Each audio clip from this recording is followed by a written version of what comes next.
എല്ലാവർക്കും നമസ്കാരം. എല്ലാവർക്കും നല്ലൊരു ദിവസം നേരുന്നു.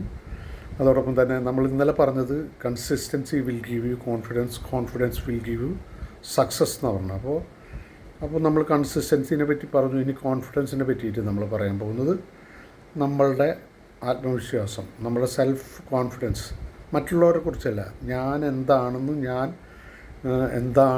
ഞാൻ ധരിച്ച് നന്നായി പെരുമാറി നന്നായി നടന്നാലാണ് എൻ്റെ കോൺഫിഡൻസ് ലെവൽ കൂടാം. കാലത്ത് നേരത്തെ എണീറ്റാൽ തന്നെ നമുക്ക് കോൺഫിഡൻസ് കൂടും. കാരണം എന്താ വെച്ച് കഴിഞ്ഞാൽ നമുക്ക് ടൈം മാനേജ്മെൻറ്റ് ചെയ്യാൻ ഇഷ്ടമായൊരു സമയം കിട്ടും. ഇന്ന് ഞാൻ ശരിക്കും പറഞ്ഞാൽ സാധാരണ 5 മണിക്ക് എനിക്കറിഞ്ഞ് ഞാൻ 4:30 തന്നെ ആയില്ല, അതിന് മുന്നേ തന്നെ എണീറ്റു.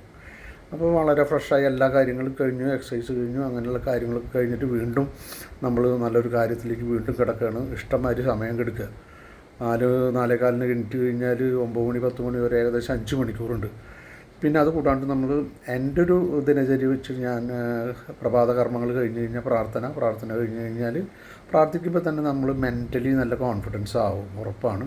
എൻ്റെ ഒരു അനുഭവമാണ്. നിങ്ങൾക്ക് വിശ്വാസം അല്ലെങ്കിൽ അത് ചെയ്യണമെന്നൊന്നും ഞാൻ പറയില്ല. ഞാൻ ചെയ്യുന്നതുകൊണ്ട് നിങ്ങളതിന് ഫോളോ ചെയ്യണം ഞാൻ ഒരിക്കലും പറയില്ല. അത് നിങ്ങളുടെ ഇഷ്ടം. പ്രാർത്ഥിക്കാൻ താല്പര്യമുള്ളവർ ചെയ്യുക, അല്ലാത്തവർ നമ്മളുടെ എക്സസൈസ് എന്താണെന്ന് വെച്ചാൽ ദിനചര്യകൾ എന്തും ചെയ്യുക. നമ്മളെപ്പോലെ നമ്മളെന്നെയുള്ളൂ, വേറെ 7 പേരുണ്ടെന്നൊക്കെ പറയുന്നത് നുണയാണ്. അപ്പോൾ നമ്മൾ തീരുമാനം എടുക്കേണ്ടത് നമ്മൾ എവിടെ എത്തണം, എന്തോരം പെർഫോം ചെയ്യണം.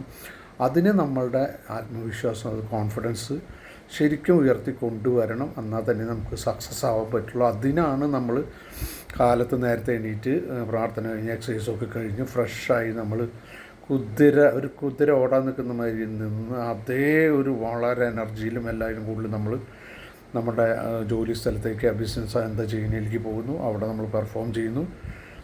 നമ്മൾ എന്ത് കാര്യം ചെയ്യുമ്പോഴും നമ്മൾ തിങ്ക് പ്രസൻറ്റ് ഓൺലി. നമ്മൾ നാളെ വരുന്ന കാര്യമോ അല്ലെങ്കിൽ ഇത് കഴിഞ്ഞു പോയ കാര്യങ്ങളെക്കുറിച്ച് നമ്മൾ ടെൻഷൻ അടിക്കാണ്ട് ഇപ്പം ഇനി എന്താണ് പ്രസൻ്റ്ലി നമ്മൾ ചെയ്യേണ്ടതെന്ന് വെച്ചാൽ അത് ചെയ്ത് ഭംഗിയായി പോവുക.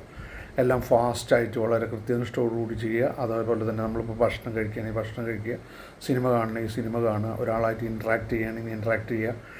ഒരാൾ സംസാരിക്കുമ്പോൾ നമ്മൾ ആദ്യം തന്നെ ഫസ്റ്റ് ഓഫ് ഓൾ നമ്മളൊരു നല്ല ലിസണറായിരിക്കണം. എന്നാലേ നമുക്ക് കാര്യങ്ങൾ ഗ്രഹിച്ചിട്ട് അങ്ങോട്ട് മറുപടി പറയാൻ പറ്റുള്ളൂ. അതുകൊണ്ട് നമ്മുടെ എക്സസൈസും ദിനചര്യകളും എല്ലാ കാര്യങ്ങളും പ്രാർത്ഥന എല്ലാം നമ്മൾ ഒരുമിച്ച് കൊണ്ടുപോയാൽ നമ്മൾ തന്നെയാണ് നമ്മൾക്ക് മറ്റുള്ളവരെ സംസാരിക്കാനും നേരിടാനും കാര്യങ്ങൾ ചെയ്യാനും എല്ലാം പ്രാപ്തി കിട്ടും എന്ന് എനിക്ക് തോന്നുന്നു. കാരണം വെച്ച് കഴിഞ്ഞാൽ നമ്മളുടെ എക്സ്പീരിയൻസ് തന്നെയാണ് ഏറ്റവും വലിയ ഗുരു. എക്സ്പീരിയൻസ് മേക്ക് ഗുരു. അപ്പോൾ എൻ്റെ ഒരു എക്സ്പീരിയൻസിൽ നിന്ന് ഞാൻ നിങ്ങൾക്ക് പകർന്നു തരുന്നതാണ്. നന്ദി, നമസ്കാരം. Thank you very much.